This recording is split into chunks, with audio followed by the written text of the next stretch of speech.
नमस्कार, one India Hindi में आपका स्वागत है। मैं हूं राहुल कुमार। किसान संगठनों और केंद्र सरकार के बीच कृषि कानूनों को लेकर जारी जंग अब भी चल रही है। किसान कानून वापसी को लेकर अड़ गए हैं और सरकार संशोधन का प्रस्ताव दे रही है। इस बीच कृषि कानून का मसला अब सुप्रीम कोर्ट पहुंच गया है। दिल्ली में प्रदर्शन कर रहे किसानों ने अब सुप्रीम कोर्ट का दरवाजा खटखटाया है। भारतीय किसान यूनियन ने कृषि कानूनों के खिलाफ सुप्रीम कोर्ट में याचिका दायर की है। याचिका में तीनों ही कृषि कानूनों को चुनौती दी गई है।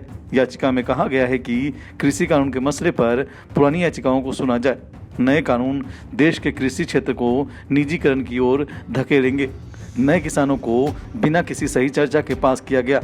कानून पास होने के बाद सरकार ने चर्चा की है, लेकिन सभी मुलाकातें बेनतीजा निकली। किसानों ने कहा है कि नए कानून उन्हें कॉर्पोरेट लालच का शिकार बना देंगे। कृषि कानून के मसले पर सुप्रीम कोर्ट में 5 याचिकाएं पहले भी दाखिल की गई हैं। इनमें डीएमके के तिरुचि शिवा, आरजेडी के मनोज झा, छत्तीसगढ़ कांग्रेस के राकेश वैष्णव की याचिकाएं भी शामिल की गई हैं। अब भारतीय किसान यूनियन की ओर से मामले में अपनी दलील देने की इजाज़त मांगी है। सुप्रीम कोर्ट पहले ही इन याचिकाओं को लेकर केंद्र को नोटिस सौंप चुका है और जवाब तलब किया है। सुप्रीम कोर्ट में दिसंबर के तीसरे हफ्ते में इन याचिकाओं पर सुनवाई हो सकती है, लेकिन अब शुक्रवार को एक और याचिका दाखिल की गई। किसानों ने ये कदम केंद्र सरकार के उस प्रस्ताव को खारिज करने के बाद उठाया जिसमें मोदी सरकार ने कहा है कि वो कानून के उन प्रावधानों में संशोधन के लिए तैयार है जिनको लेकर उन्होंने आपत्ति जताई है।